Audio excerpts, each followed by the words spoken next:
Bonjour à tous.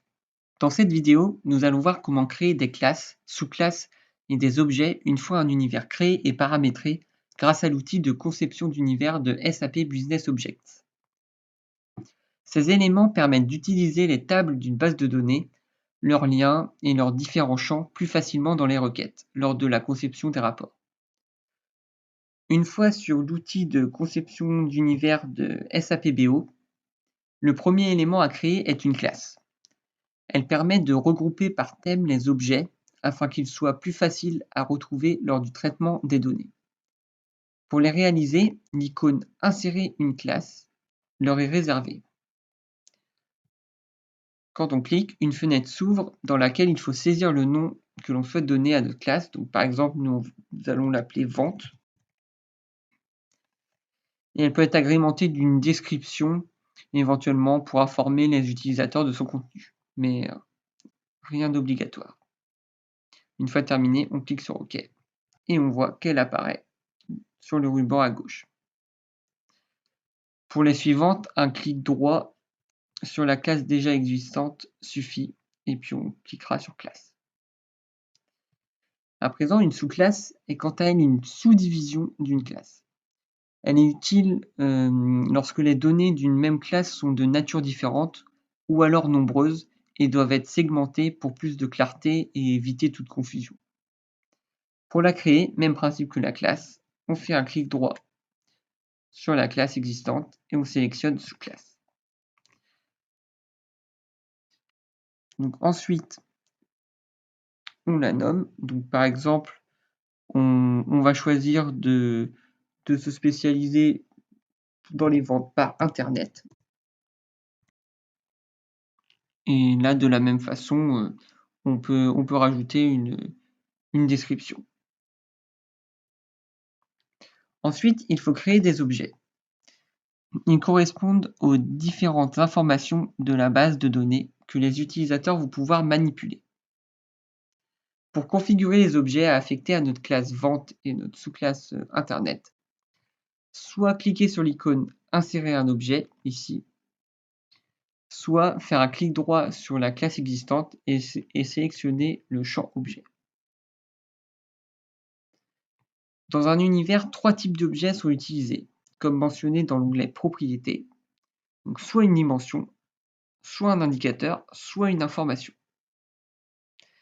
On va commencer par les dimensions.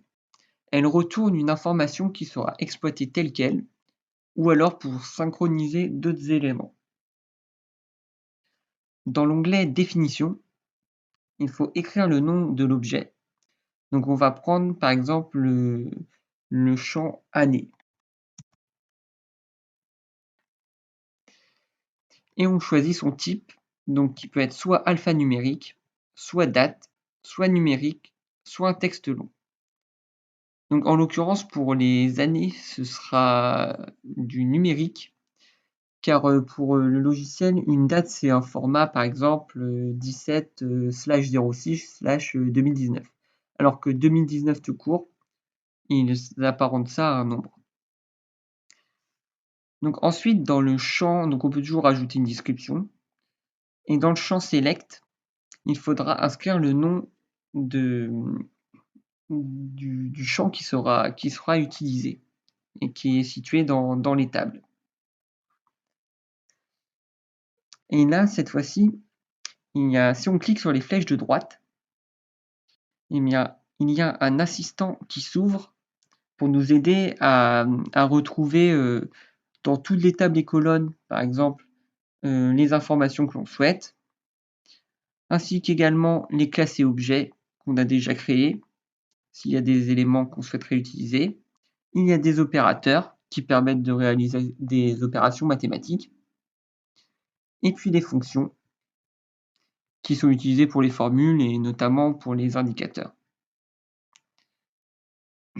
Donc dans cette interface interactive, pour les années, nous avons besoin du champ calendarieur qui se trouve dans la table d'ImDate. Donc la table d'ImDate ici. Et il faut que je trouve le champ calendarieur. On fait un double clic, il se retrouve ici. Et on fait OK. Ensuite, dans le champ where, et on peut éventuellement inscrire, si on veut, une condition de fonctionnement de l'objet.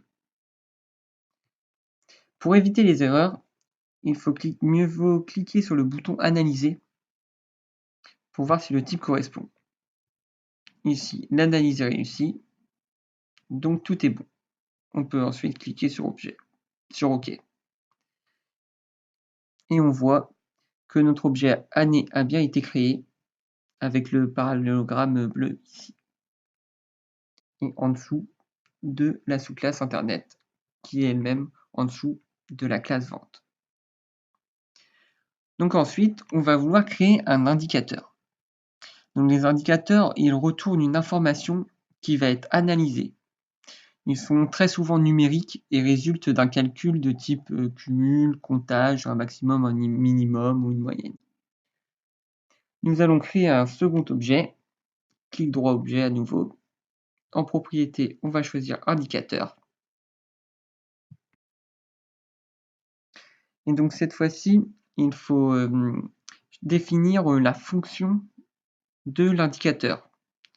Donc là, il y a plusieurs choix possibles. Ça peut être un maximum, un minimum, une moyenne, un nombre, une somme, ou bien même une base de données déléguée, ou alors aucun d'entre eux. Donc pour nous, on va choisir une moyenne. Ensuite, dans l'onglet Définition, on va nommer notre objet. Donc on va créer par exemple l'indicateur du prix moyen de nos produits. Je vais mettre prix moyen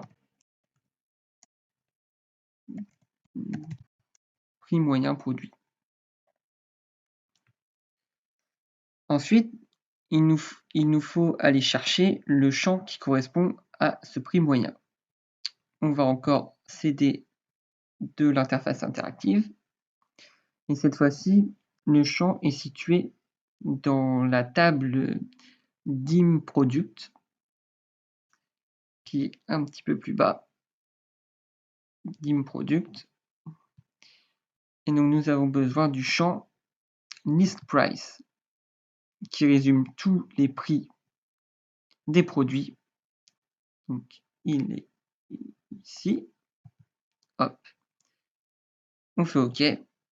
Et donc comme on a défini que c'était une moyenne, le logiciel va nous faire une moyenne de tous les prix des produits. Une nouvelle fois, on peut lancer l'analyse. Elle est réussie. C'était bien un type numérique. Et donc, on fait OK. Et notre indicateur est également créé dans le ruban de gauche, au niveau d'une icône orange. Et enfin, il existe aussi les informations. Elles doivent être rattachées à une dimension et fournissent une information supplémentaire sur la dimension à laquelle elles correspondent. On crée encore du coup un nouvel objet et dans l'onglet Propriétés, on choisit Information. Et la dimension liée doit être sélectionnée dans le menu déroulant du champ Dimension associée. Donc nous voulons bien effectivement que l'information soit liée à l'objet année qui se trouve dans la sous-classe Internet. Donc c'est parfait. Puisqu'on va vouloir, par exemple, trouver l'information des nouveaux clients. Dans Définition, on va la nommer du coup Nouveau client.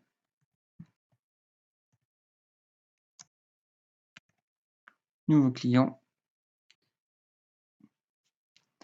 De format date pour savoir la date à laquelle ils sont arrivés.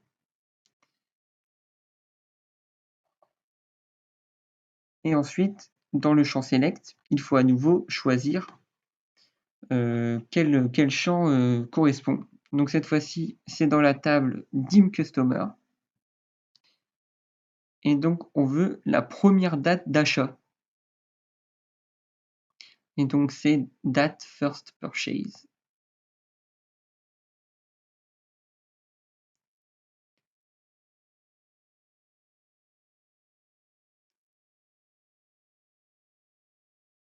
Voilà, date first purchase. OK. Donc on fait un test encore une fois. L'analyse est réussie, puisque c'est bien un format date pour la date d'achat des nouveaux clients. Et on finit par OK. On voit bien que l'information est représentée par un losange vert et qui est lié à notre dimension année. Chaque objet est modifiable via un simple double-clic sur l'objet en question. Par exemple, je double-clique et l'interface de paramétrage apparaît à nouveau. OK. Une fois tous vos objets confectionnés, vous êtes équipé pour créer des rapports sur Web Intelligence.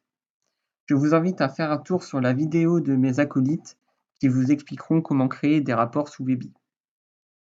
Merci d'avoir regardé cette vidéo et à très bientôt pour un nouveau tuto. Kenavo!